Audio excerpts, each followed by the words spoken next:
तो आज हम लोग डिस्कस करेंगे arguments against euthanasia and arguments for euthanasia की। कुछ आर्गुमेंट्स होते हैं इथनेशिया के विरुद्ध जो जाते हैं और कुछ आर्गुमेंट्स उसके साथ होते हैं कि इथनेशिया होना चाहिए और कुछ कहते हैं कि इथनेशिया नहीं होना चाहिए।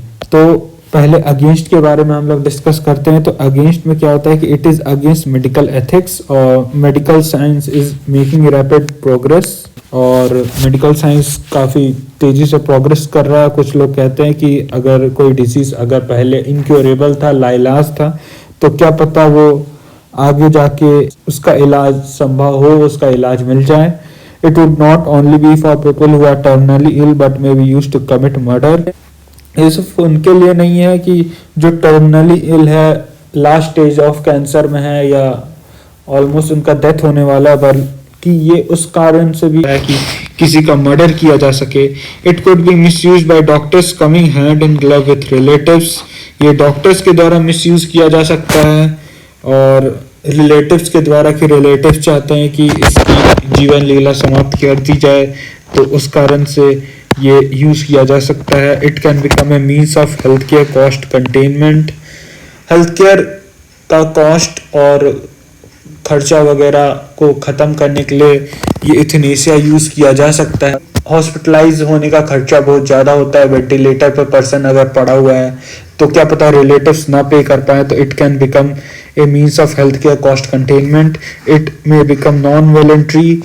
नॉन वॉलंटरी मीन्स इच्छा के विरुद्ध, किसी की इच्छा के विरुद्ध ये किया जा सकता है। जैसे वॉलंटरी हो गया मतलब खुद के बिल पे, non voluntary against the will. और it is a rejection of the importance and value of human life.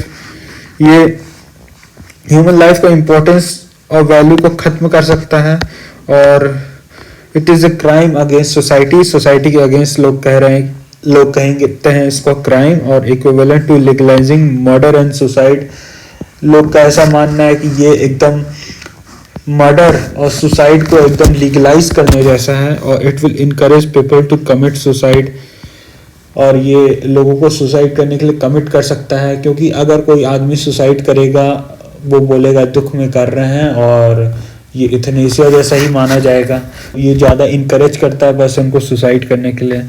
और रीजन्स फॉर इथनेशिया, कुछ रीजन्स है जो इथनेशिया के साथ में है, जो इथनेशिया को प्रमोट करते हैं कि हाँ इथनेशिया होना चाहिए।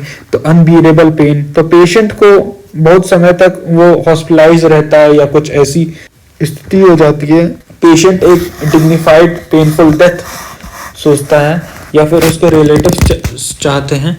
तो instead of prolong the same through the torture of pain and disease, जबकि डिजीज के कारण पेन और टॉर्चर सहना पड़ सकता है, पेन का टॉर्चर लंबे समय तक, इससे मुक्ति पा सकता है पेशेंट। और high cost of medical treatment, it imposes economic and psychological burden to the patients relative.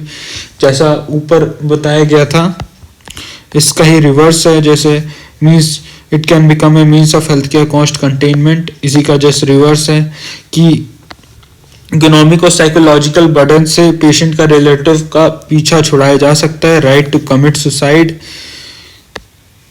ये हो सकता है कि पर्सन सुसाइड कर सके इथनेशिया।